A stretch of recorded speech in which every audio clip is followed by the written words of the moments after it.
Hi, good day, everyone. Welcome to the new episode of Spectrum Talk and Tips International. My name is Dr. Lekha. I'm a clinical psychologist, psychotherapist, speech and language therapist. And today I am with somebody I recently came to know, and I like the energy that you have. And I I am getting the sense that we are going to have a lot of common things in coming future. Uh, Her name is Joanna, and she is from Canada. And the interesting, well, I believe that every autism or autistic or ADHD individual is interesting for me. Everybody's interesting for me, and everybody is different also. We have to understand this thing also. So Joanna, tell me about yourself and tell about the your diagnosis and how this journey started. Like, I think you're working with some support group also. Like, now you're also supporting the families, are also supporting people who are going through all these things. But that is not an easy job if you are struggling by yourself and you are helping other people out. So that will be that kind of a thing. Like, people, it will give people aspect that even if you are a professional, you can struggle too. And I want this world to Mhm. know that this struggle is very real. Everybody's struggling with those things, and every day we are facing those things which everybody can face. So can you please start telling about yourself, and then I will go eventually. Oh, yes, over to you. Okay. Well, my name is Johna, and I have been diagnosed with autism recently, formally by my psychiatrist, who I have seen for 8 years. Originally, my journey had started with seeing my psychiatrist because I was really struggling with like anxiety and depression, and I was kind of looking to sort of figure that out before I was getting married, and I wasn't really understanding why I was feeling that way. And so that's been a long journey because my first diagnosis was ADHD, and that was definitely relevant, and made a lot of sense. And uh, I've been treated for ADHD. And after a few more years, my psychiatrist decided that she would like to assess me for autism because she felt like I was on the spectrum, and it would seem that I am. And so this is kind of new for me. And so there's lots of similarities between ADHD and autism, but there's lots of polar opposites as well. Exactly. It is. Yeah, so I'm currently navigating that, and I'm 37 and I work in complex mental health, and I work supporting individuals who have autism of all different ages, and other disabilities as well.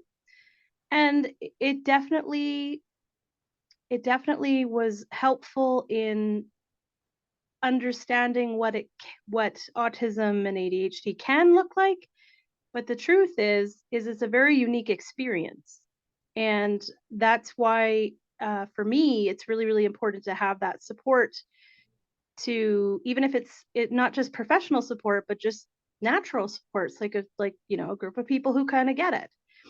And I think that's just like the way of the future anyway, because you have to support the community that you're a part of. Mhm. You have to support each other. So I kind of saw this group for autism, um, support group on LinkedIn, and I was interested in checking it out. And for it's on Sundays, and so I participated in it, and I felt like it went really really well. So it's something that I intend to explore, and yeah, kind of just navigate, my professional and my personal journey with my diagnoses, but also, I have the added value of the professional part of it too, which makes it a little more complicated, uh, but more interesting. And it helps other people too, because my story isn't necessarily the same as somebody else's, but maybe similar to somebody that I've supported and I could help. So it's kind of like a give and take opportunity in my life. So that's kind of where I'm at and why I'm here. Okay. So, do not tell me that you are saying that you're working in a mental health complex. Can you please define your role a little bit? That what is your role over there? Did you got a proper education? Like, in terms of, like, you study psychology, or you study you study social work. What did you study that you start working over there? I'm what's considered a mental health practitioner. So I specialize in disability studies, Mhm. and I have done this kind of work for 17 years. So I went to school for this and got a diploma, and uh, my experience equates to a degree. Mhm. So I have worked in multiple types of environments, but I've worked with behaviorally complex, I've worked with medically complex individuals. Um, I have supported people who have severe mental health and addiction problems of all ages. I've supported people in group homes. I've supported people in day programs. That's just about quality of life kind of stuff. Uh, so it's kind of like support work, but with an expertise on mental health. And practitioner is like the advanced version. It's not quite social worker, but it's not also just frontline staff, which there's absolutely I actually chose to Mhm. go back to the frontline position because that's where my heart's at, and I get more out of my life by doing that for a career and balancing out my personal energy for my own life by doing that kind of job than doing some of the more complex stuff. I took a step back from that, even though I was really good at it. But the older I got, it wasn't always as good for me. So, Now I would like to know one thing from you, because you said that you are working with the population, the vulnerable population. Somebody is going through different and tough times. Either it would be any kind of disability. You might have, go to people who might have, diagnosed complex medical condition. But how much it was difficult, or was it easy for you to take that help by yourself? Because you're someone people would see toward, people are looking toward you, and people are asking you to help. So it means that you need to be strong, you need to be a balanced person. Because that's the place where question would come in my head too, that how things could work for that person who is going to help a person that who is helping the whole world, like people around them. How much it was difficult for you, or easy, or was it easy for you to understand, or to get that diagnosis for yourself, or to get that help by yourself? What was that journey for you? Can you please share? um, well, I come from a family that doesn't really kind of believe in like ADHD, autism sort of stuff, unless you're like the individuals that I've supported that would be what would be considered lower functioning. So that's just a lack of knowledge. It's not because my family was not nice or anything like that. They just didn't understand because there's just not enough information out there. So when I worked in this industry, I had a hard time accepting that I had ADHD when my psychiatrist diagnosed me because I was like, well, no, I don't do that. And I'm not like this client and I don't behave that way. And yeah, I was wrong. Because ADHD is also a spectrum. Yeah, it is. Um, yeah. So I had to navigate where I was on that because once I started treating myself for ADHD, my life became significantly easier Mm-hmm. and mentally safer in my own mind. And it is hard to work in complex mental health or even with people with disabilities when you have your own limitations. But I think that knowing what you have is half the battle. That is a So point. once I was aware of that, it was like I had what I needed to figure out what was going to work for me, and that looks different for every person.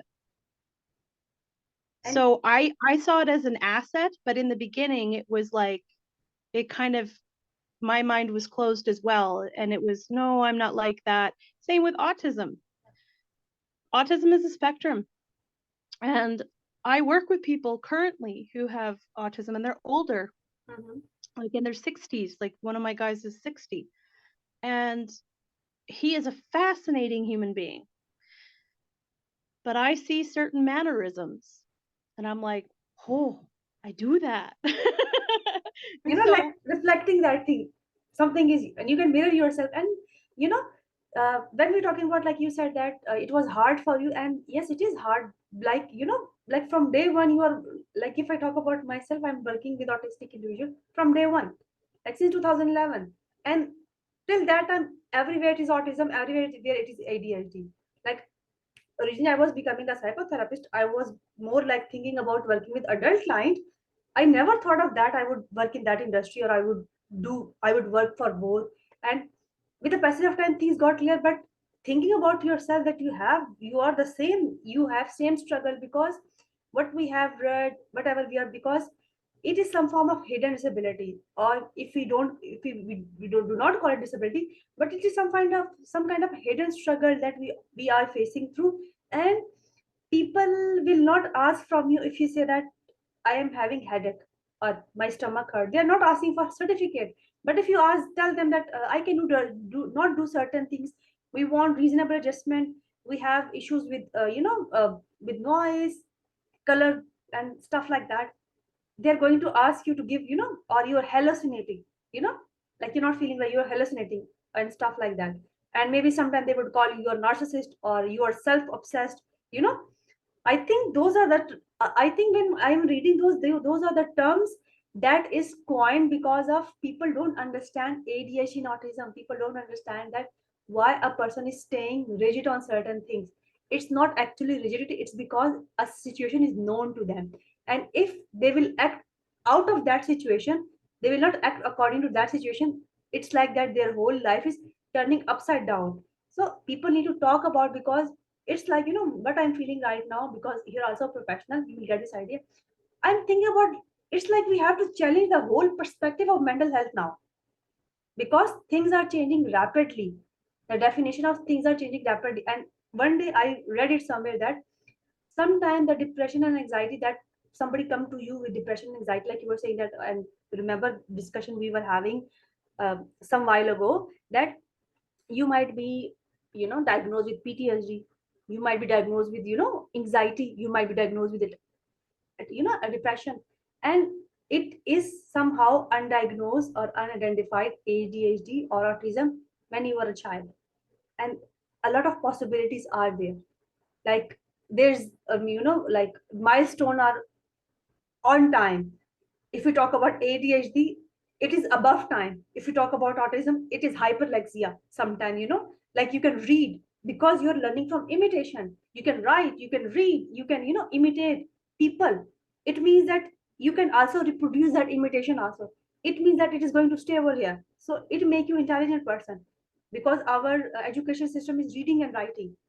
We have to reproduce same thing. We don't, it's creativity is very less involved with that. So I think we have to change the perspective over here. But when you uh, knew that you have, like, you came to know about ADHD, but when you have this recent diagnosis of autism, how it works for you? Because uh, when I used to study about ADHD, and I would see those things does not make sense to me. Why I cannot relate to those things, But when you start studying about the perspective, the gender perspective over there, the culture perspective over there, so things yeah. start opening up for you. So what was your take on the diagnosis of autism when you later on get that you have autism too, or your ADHD or AuDHD? Certain people are trying to coin some term for them. But what was your take on that? Well, because I had already been diagnosed with ADHD already, which not everyone gets that, right? Like, not everyone has an official diagnosis or even gets an official diagnosis professionally, right? But I'm a believer in self-diagnosis, but I am clinically, like, I've been diagnosed. I have a disability tax credit that says all that fun stuff on it. Now, when you have things like ADHD and autism, like I said before, there's so many things that are similar, but so many things that are like completely opposite. And I Opposite always things. say it's like you're learning to process your life, but you have to pay attention to what filter you're processing your life through. So For example, white noise, say like a fan blowing in my room.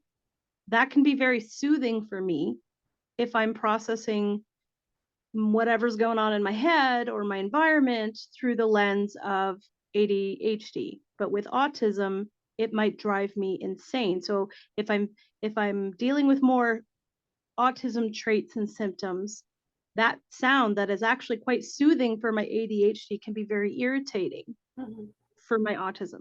And those are the things that I'm just learning to navigate. And I had the advantage of, I did a lot of work in educating myself on what ADHD was for me.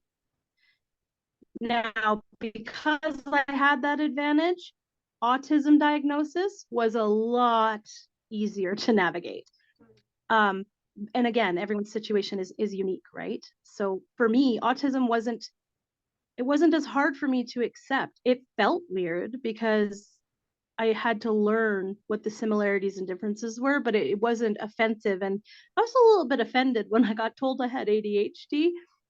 Not that having anxiety and depression would be any better, but eventually everything came together. And you know, you have to know the big picture. You have to know you will have comorbidities if you have any of these things, because you're not going to be socially accepted. No matter what culture you're in. I can't even imagine living in another culture. Like, I'm in Canada, we're pretty good here, you know, and to be completely honest, I'm a very confident person. I have no problem in wearing, I'm an advocate for the disability community, and particularly the neurodiverse community. I write articles, I post them on LinkedIn, I do a blog at my job. Like, I'm fiercely passionate about helping others stand up for themselves if they can't do it for themselves, because they don't always know. And so getting information out there is super important. That's why connecting with other people like that support group, it's important. that Very important. Yeah, that's where it starts. And then everyone's journey is unique, and support is, it's about having the right support. And it doesn't always have to be medical either. Yeah. And you know, the thing is that if we talk about the aspect of, because I was just asking you about medication, things like that. It is, you know, maybe it's not even our jurisdiction because we are not dealing medication, but sometimes things does not work for you and you understand that it is not working for you. But if somebody asks this question from me, I said that you need to talk to your doctor about it. You need to tell them that it is not working for you. Maybe you're not having this kind of a diagnosis. Maybe they need to change your diagnosis. Maybe they need to change something else. But instead of, you know, doing some kind of self medication and, you know, messing up with those are things are going to create problem for you. Better go and talk to your doctor, and above that, find people, find support groups. There are support groups, and uh, you could find something on internet, you can find something on, you know, on Twitter, you can find something on Zoom, like maybe LinkedIn and things like that. You will find something on Instagram too. You will find things everywhere, but the point is that just go and talk to those people who have those conditions, and that is going to understand you more. And one thing which I would like to tell people, I usually tell these people that your condition is different than my condition, and my condition is different than XYZ condition. So do not compare yourself in terms of, I don't have this thing and this person have this thing. Or if you have, you know, for example, if you have stimming, I should have the stimming of the same. My life is different, your life is different. So you need to understand the perspective of culture, the perspective of personality over there too. Beside your autism or ADHD, you have a personality too. You need to understand that. You also need to function beside that too. So if you're trying to hide yourself behind your diagnosis, it is going to create problem for you, and it is going to create barrier for your growth, because things are difficult, we know that, but at the end of Well, it. you have to count on the fact that, say, for example, at your job, you were saying earlier about accommodations. I have had to ask for accommodations for my ADHD. I haven't had to for my autism, but I had to sacrifice a management job to go back to frontline because I don't have to mask at the job that I'm at. And yes, it pays less, but I'm happier, I'm healthier, I have energy, because I had to make a decision that was long-term going to work for my nervous system. It came at a sacrifice. There's grief involved when you get a diagnosis sometimes. Exactly. But there's also relief, and you have to take your time to process that. And you're right. Like, and support groups is one thing. Not everyone comes from a family that understands mental health or neurodiversity, Exactly. and that can be lots of different things. So, and even culturally, but also just generationally. You know, it's not even their fault. Yeah. Like, how would they know? How would they know different? They don't know any different. Mhm. But that doesn't mean you don't get to live your reality, because guess what? At the end of the day, they don't pay your bills. Yeah. You know, you do. You live your life, you're in your skin. So, not that I think you should have to walk around and, you know, tell everyone your diagnosis. A Yeah. lot of people are very private. Yeah. Exactly. I have no, I have no problem saying, "Hey, I'm neurodiverse and this is what it is for me." And so that if somebody doesn't feel comfortable raising their voice or saying something, maybe they're watching me say that and that helps them a little bit. Exactly. That is And the point actually. yeah, And by doing all those things, I just want people to understand one thing, that why I talk to a lot of people. You might have seen the whole, you could say the whole playlist where I am talking to a lot of people. I want people to understand that sometimes you just need to hear that every other person is also going through that struggle. Why it's important for professional to come forward and tell about themselves, so that people don't think that they are, and they are the only people in this world like that. Let me give you an example. I was just listening to a one woman, and I get this idea that because I was following her for some time. I know her sometime. I know her too. I knew that she is somehow ADHD, or she's over on those spectrum. And her therapist said to her, "You are a very unique person. In this world, there are very few people like you." I said that, oh my God, this is going to cost her if she's thinking like that like nobody's like me. And when you have that kind of feeling, you think that you're a lone person, and that girl is getting alone day by day. So if you are thinking on that perspective, or if you find a place, if you cannot speak clearly, or you cannot speak in public that you have some kind of diagnosis, you can have safe space, you can have those groups, you can have those support groups where you can talk about that safely, that you have this condition, you're and one thing also I would like to say over here, that it is very difficult for a professional to start speaking about their struggles. And today, where are you at point, is it took a journey to reach at that stage. It's not a one day yeah, job, it's years involved in that. It's years and years and years of self exploration involved in that. What do you think? How much yep. time it took for you to come out and speak about that? You're a neurodivergent person, as Um, a mental health professional too. well, yeah. So at work, I'm around a lot of people who understand that kind of concept. And, you know, I think with family, there's a big taboo sort of, oh, you don't have that, I would have known, or I didn't do anything wrong. Like parents often think that it's like a shame or a guilt thing, and that's just not the case. It's literally by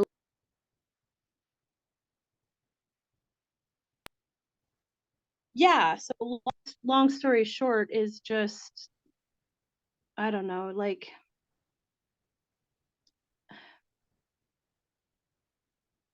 yeah. For me it wasn't hard, but that's because I have a personality that is quite like liberal. Like I I can speak my mind. Mm-hmm. And so I would think the journey would have been a lot harder if I was more quiet and mild mannered, you know? And I absolutely recognize that there's other cultures that, Mm-hmm. you know, that they're like, there's obviously going to be some barriers there as well. So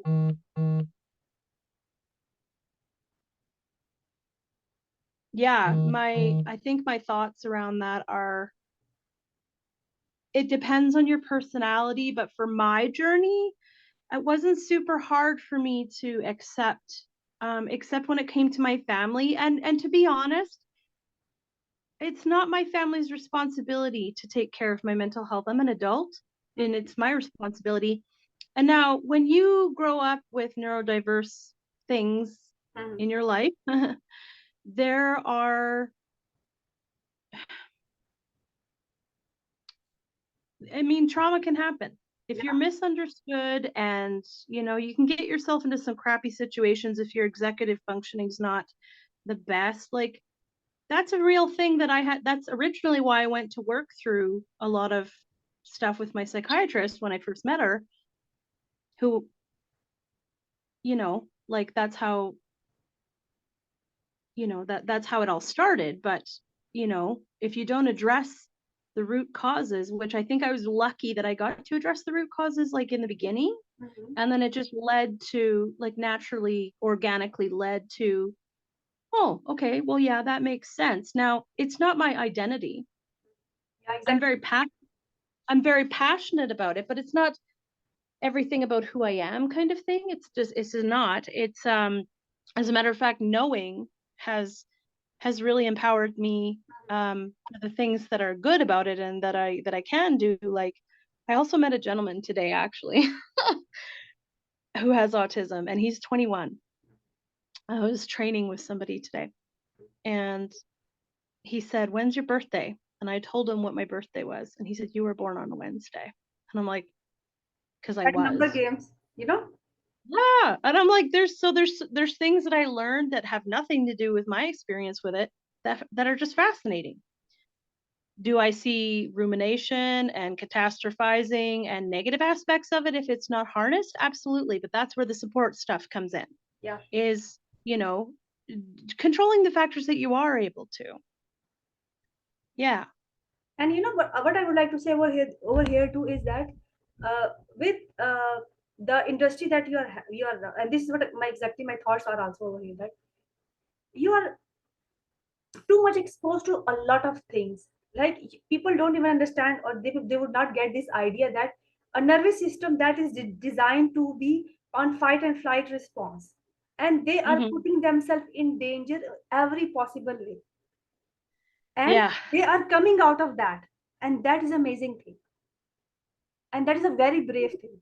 It's a very brave And thing. Let me tell you something, it's very brave, because we know that what our trauma responses are. And one day somebody was saying to me, like, there was a support group, and that discussion was going around, when the things that we are dealing with our client, we have been through for them, like we are working with them, and there was not help for us, you know like we were not able to deal that thing. But the beautiful thing is that we are able to help them in coming out of that. But at the end, you need to find a support for yourself too. That's where support group well, came. yeah, that's, you can't pour from an empty cup. And to be honest, like, there are things about what I do for my job. There's lots of hard things, but there's lots of things that are reminders of what's important in life. Because people, the kind of people that I support, have very unique ways of looking at the world, and they often give you a humble reminder of what you need to be reminded of in the moment. You know what I mean? Yeah, Even if it's just exactly. by even if it's just by watching them. Yeah. And like, Yeah. but I'm working with a lot of children, and the way that they hug you, that is so genuine. The way that they love you, that is so genuine. And the way they smile back at you, and the way, even if they are not children, even if they're adult, or they're old age, or they're ill maybe, and the way the smile came at their face, and the way their eyes light up, I think that is out of the world experience for, I would say that it's for me, and it makes me so happy when they're able to come out of that situation by themselves. Like, they are working and we are working for them, and they are working, and we just need to help them out to come out of that situation. We don't have magic wands for them. We cannot just say x y 1 plus 2 is equal to 1 plus 2 is 3. Like, mathematics is something absolute, but human beings are not absolute. And That's right. the change process is very different. Sometimes you will feel that you're not going anywhere, but at the same time, that thing would come out of a very different form. Like, I was working with a child, and that was a time of the COVID. Like, COVID just started, and the child was basically from my country, but they went to some other country, and I was working with that child. And my mother was saying that, I don't think so that child is going to, I don't understand. I said that the child will speak, you just need to stay consistent on what we are doing. And I worked with that child for 1 year, and like, it was involved in some form of speech therapy and some other activities we used to do for fine motor skill and gross motor skill. So there was a lot of activities involved in that. And after 1 year, she got a chance, her child, to go into school. And now that woman is sending me the video of his child speaking, and she's so happy. And I just reminded her, I told you, I just reminded that I told you already that he's going to speak, and see, he's speaking, and she's thanking God every day. Like, it is a miracle that a child who don't, who don't even look toward his mother, who never say a mom, who never call his mom, and now he is doing that. So that is what we believe in. We believe in working, and we believe in giving support other. And if you have supportive environment around you, and if you even don't have, if you find some place, if you find a safe place, go to those places, talk to those people, and find help. And what I would like to say over here, and I would like to take your opinion on that too, like, if somebody think that they have some kind of a condition, like either it's some form of neurodiversity, ADHD or autism, what they need to do, what you will ask them to do.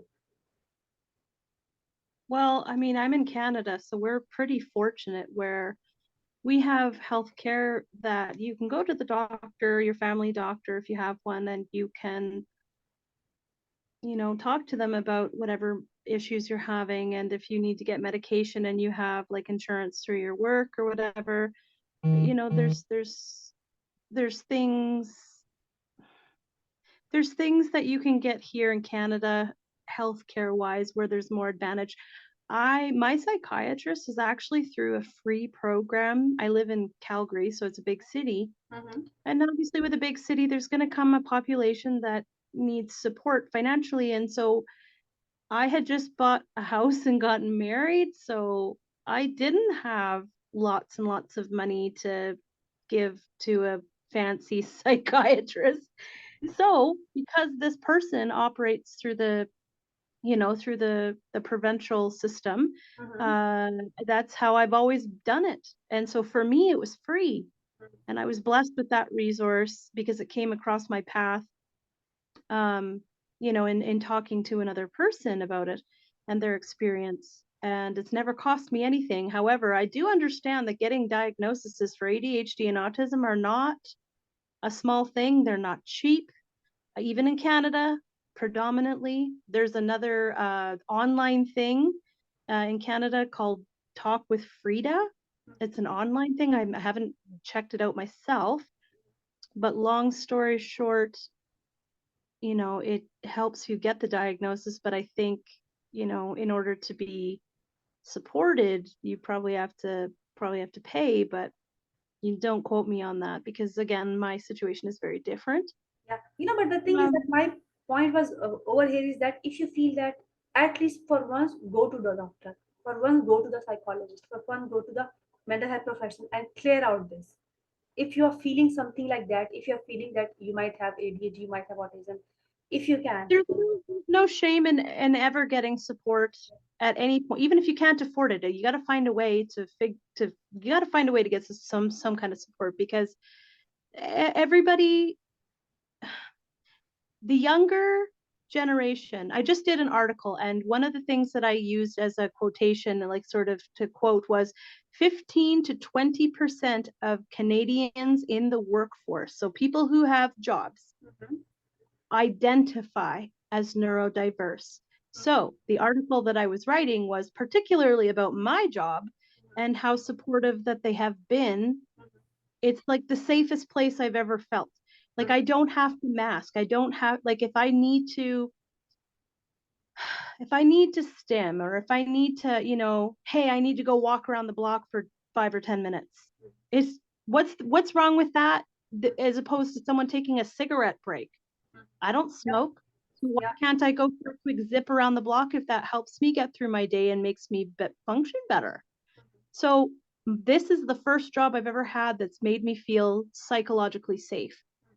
And so I'm actually writing an article for my blog at work about that, because it's actually Neurodiversity Month in April. Yeah, exactly. It's Yeah. good. Yeah. Yeah. I have about 5 minutes left. I'm happy to do another interview at any point, but We I will, have. we will get into that thing, because your working is, the point is, I'm from Pakistan, you're from Canada, and there are so many commonality that we can do on different things, and we will talk about that later on.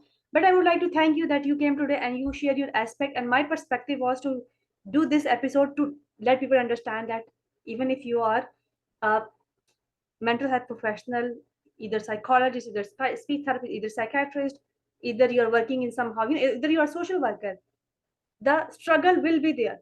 We all struggle. And You that's could what have, make us human. But we take support. We also take yeah. support for ourselves. It's not that we are not Oh taking yeah, support. you have to Yeah. because you know what it is for me is different than what it is for the population that I serve. Yeah, But exactly.